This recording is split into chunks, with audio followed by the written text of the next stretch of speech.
नमस्कार, आपका स्वागत है हमारे चैनल के ऊपर। और आज हम लोग बात कर रहे हैं एक बहुत इंपॉर्टेंट मुद्दे पे। जो मुद्दा ये है कि अमेरिका आज के समय पर ब्रिक्स नेशन से क्यों डरा हुआ है। क्यों डोनाल्ड ट्रंप को ऐसा लगता है कि डॉलर की जो डोमिनेंस है वो खतरे में आ सकती है ब्रिक्स नेशंस की वजह से। तो आज इसी के बारे में हम इस पूरी के पूरे करंट इवेंट को यहाँ पे डिकोड करने वाले हैं। आपके एग्जामिनेशन के लिए बहुत ज्यादा इंपॉर्टेंट है, तो इस टॉपिक को कंप्लीटली थरली एंड तक जरूर देखिएगा। उससे पहले आप इस चीज को समझिए कि ऐसी प्रेजेंस एक्चुअली क्यों क्रिएट हो गई है। यूएस की जो गवर्नमेंट है उसको लगता है कि जो ब्रिक्स नेशंस हैं, ये 5 देशों से मिलकर जो एक बॉडी बनी है, एक ब्रिक्स नेशन बना है, ये डी डॉलराइजेशन के ऊपर काम कर रहे हैं, ऐसा डोनाल्ड ट्रंप को लगता है। और उसके पीछे के नंबर ऑफ फैक्टर्स भी हैं जिसके बारे में हम लोग यहाँ पे जानेंगे भी। तो काफी ज्यादा इंपॉर्टेंट आपके लिए ये करंट का पॉइंट ऑफ व्यू से जरूरी है।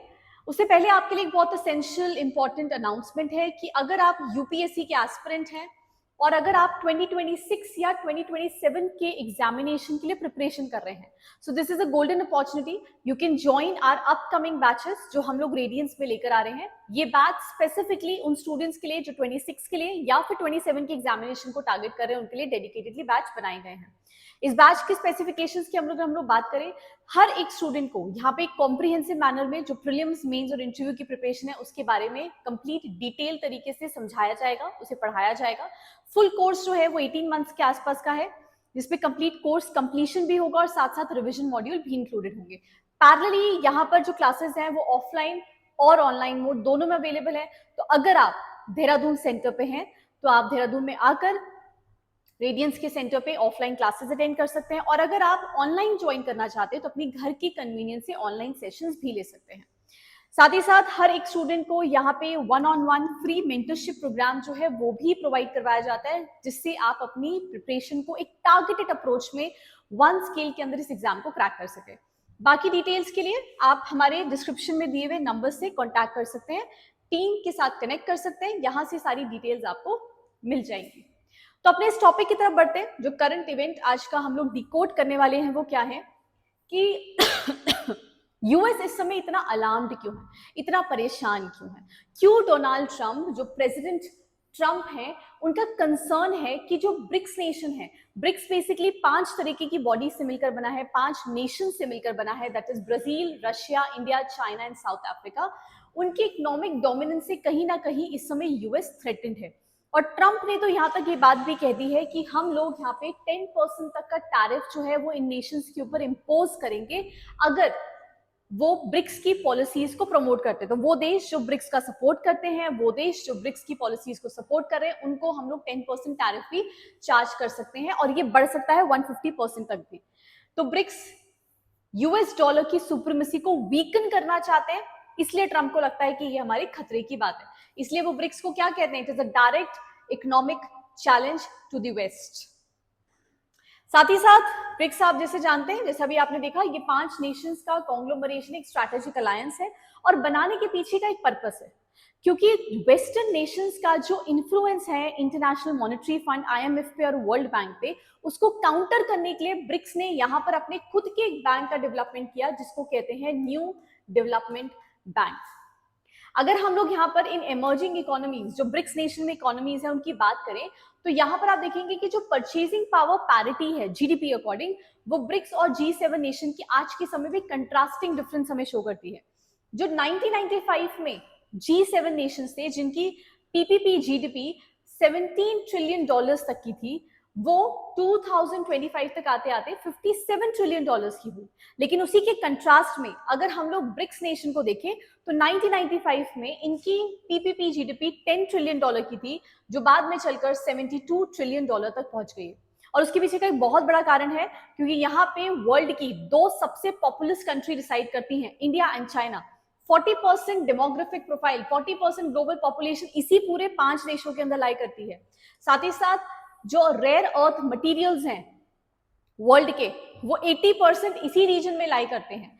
पैरेलली 20% ऑयल एंड गैस भी इस पूरे बेल्ट के अंदर लाई करता है। और कहीं ना कहीं वो देश जैसे यूएई, मिडिल ईस्ट, सऊदी अरब, ये भी अब ब्रिक्स नेशन के एडिशनल पार्टनर्स के रूप में सामने आ रहे हैं। तो ब्रिक्स आज मैटर क्यों करता है दुनिया के लिए? क्योंकि आज के समय पर डॉलर की अपनी डोमिनेंस है। 2000 में, अर्ली 2000s में डॉलर के रिजर्व्स ग्लोबली 70% तक होते थे। आज भी 2025 में 60% के आसपास है, बट कंटिन्यूसली फॉल भी कर रहे हैं।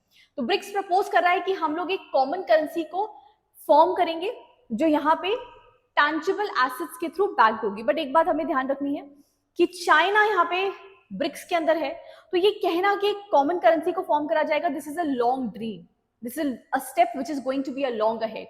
तो ब्रिक्स जो है वो प्रपोज करता है एक कॉमन करेंसी को, बट ये बहुत दूर की दृष्टि है, अभी उसका हम लोग कुछ कह नहीं सकते कि ऐसा प्रपोजल कब तक हो पाएगा। इसलिए पुश किसकी तरफ है? लोकल करेंसीज के थ्रू, कि रुपी, युआन, रूबल, इनके थ्रू जो करेंसीज है, जो व्यापार है, जो ट्रेड है नेशंस के बीच में, वो हो सके।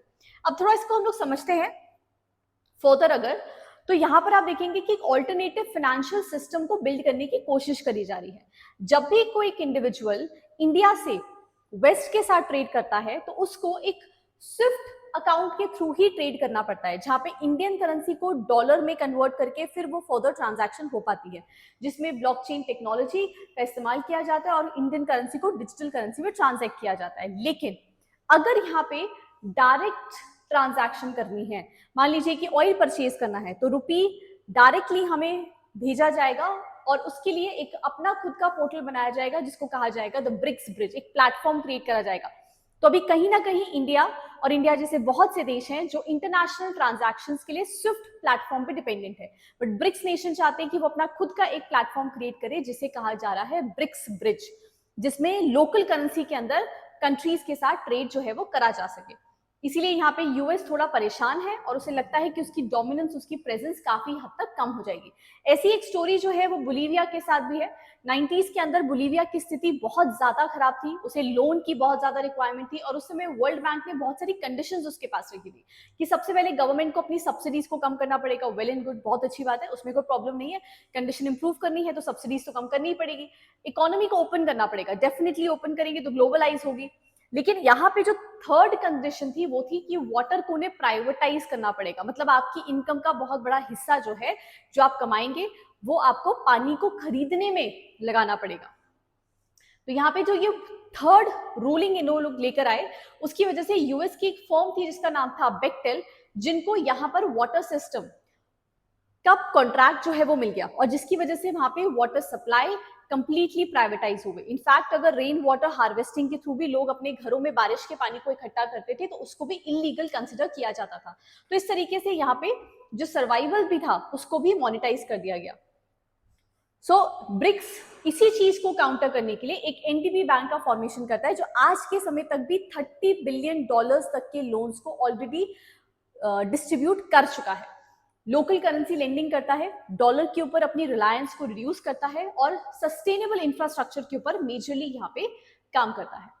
तो ऑयल डिप्लोमेसी और मेंबरशिप एक्सपेंशन में भी अगर हम लोग बात करें, कहीं ना कहीं यूएस को ये भी लगता है कि अब जो मिडिल ईस्ट की कंट्रीज हैं जैसे यूएई, सऊदी अरब, ईरान, ये भी ब्रिक्स प्लस के इनवाइटीज बन चुके हैं। पहले तो 5 फाउंडिंग मेंबर्स हैं, लेकिन उसके बाद जो ब्रिक्स प्लस के इनवाइटी मेंबर्स हैं वो लोग भी यहाँ पर जा रहे हैं। तो ये ब्रिक्स जो है वो इकोनॉमिक ग्राउंड्स पे, पॉपुलेशन ग्राउंड्स पे और एनर्जी सेक्टर पे कोलैबोरेट करके काम कर रहा है, जो कहीं ना कहीं यूएस के लिए खतरा दिखाई दे रहा है। चैलेंजेस अगर हम लोग देखें तो ब्रिक्स क्या कभी भी, एक क्वेश्चन आता है कि क्या ब्रिक्स कभी भी यूएस को as a super power replace कर पाएगा? देखिए, हम चाइना पे भी ट्रस्ट नहीं कर सकते। अगर हम लोग रिजर्व की बात करें तो चाइना के पास भी यूएस डॉलर $800 बिलियन तक के रिजर्व्स इस समय हैं। तो हम ये नहीं कह सकते कि बिल्कुल कंप्लीटली यूएस को, सुपर पावर को वो रिप्लेस कर सकता है। उसकी कोशिश जरूर है, लेकिन उसको रिप्लेस करने की संभावना इस समय काफी कम हमें दिखाई देती है। इंटरनली देखें तो इंडिया चाइना के अपने खुद के कॉन्फ्लिक्ट्स हैं, ब्राजील इस समय इनस्टेबल है, साउथ अफ्रीका बहुत हद तक वेस्टर्न नेशंस के ऊपर डिपेंडेंट है और सऊदी और यूएस के अपने खुद के बहुत स्ट्रॉन्ग मिलिट्री टाइज हैं। पैरेलली मिलिट्री अगर डिस्पैरिटी में देखें तो यूएस का जो डिफेंस बजट रहा है पिछले साल 2024 के अंदर, दैट वाज $997 बिलियन, और अगर हम 5 देशों को भी मिला ले तो उनका आधा भी नहीं है ना, अप्रोक्सीमेटली $500 बिलियन के आसपास है। फंडिंग की बात करें तो वर्ल्ड बैंक ने हर साल 50 से 60 बिलियन डॉलर्स तक की लेंडिंग करी है देशों को, बट ब्रिक्स अभी 44 से लेकर 7 बिलियन डॉलर्स तक की ही जो लेंडिंग है वो कर सकता है। तो ब्रिक्स के एनडीबी धीरे धीरे आगे बढ़ जरूर रहा है, it is taking one step at a time, but वो सुपर पावर को रिप्लेस करना इस समय एक बहुत दूर का सपना दिखता है. सो अगर हम लोग सब समझे ब्रिक्स की राइजिंग है, बट यूएस को डोमिनेट, उसको रिप्लेस करना, it seems that it's going to be next to impossible right now. Powerful geopolitical shift हमें देखने को मिल सकता है, जिससे यूएस डर रहा है, लेकिन कंप्लीट टेक ओवर होने की संभावना नहीं है. मल्टीपोलैरिटी की शुरुआत यहाँ पर हो सकती है. तो यूनिपोलैरिटी ना रह के मल्टीपोलैरिटी की शुरुआत हो सकती है. जब शुरुआती दौर में ब्रिक्स को बनाया गया था, it was just a buzzword कि एक ऐसा 5 नेशंस का कॉन्ग्लोमरेशन है, एक न्यू डेवलपमेंट बैंक का फॉर्मेशन है, आईएमएफ के रिप्लेसमेंट के बारे में बात करी जा रही है, वेस्टर्न नेशन के इन्फ्लुएंस के बारे में बात करी जा रही है. But now this is not just a buzzword, it is a blueprint for the new world order. But अभी बहुत आगे तक इन 5 देशों को जाना है और कॉन्फ्लिक्ट रिजॉल्व करते हुए जाना है, जिससे अगर लोकल करेंसी के ऊपर वो काम करना चाहते हैं, उसे फुलफिल करना चाहते हैं, तो उस गोल को वो अचीव कर सके. सो स्टूडेंट्स, हम लोगों ने यहाँ पर इसको एग्जॉस्टिव मैनर में आपके लिए कवर करा है, डिकोड करा है. आपके जनरल स्टडीज के पेपर के लिए बहुत ज्यादा इंपॉर्टेंट है, with respect to the international relations, with respect to the GS paper 3, with respect to economics. So अगर आपको ये वीडियो पसंद आए तो अपने और भी फेलो फ्रेंड्स के साथ इसे शेयर करेगा, जिससे ये इन्फॉर्मेशन उन तक भी पहुंच सके. बाकी हमारे चैनल को सब्सक्राइब करेगा, जिससे आपको ऐसी और इन्फॉर्मेशन साथ साथ मिलती रहे.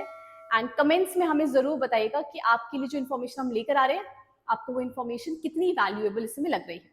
सो मिलेंगे एक और वीडियो के अंदर, जिसमें हम आपके लिए इंफॉर्मेशन कंटेंट आपके सिविल सर्विसेज के एग्जामिनेशन और अदर कॉम्पिटिटिव एग्जामिनेशन के लिए जरूरी होंगे. See you in the next video. Till then, all the very best. Thank you so much.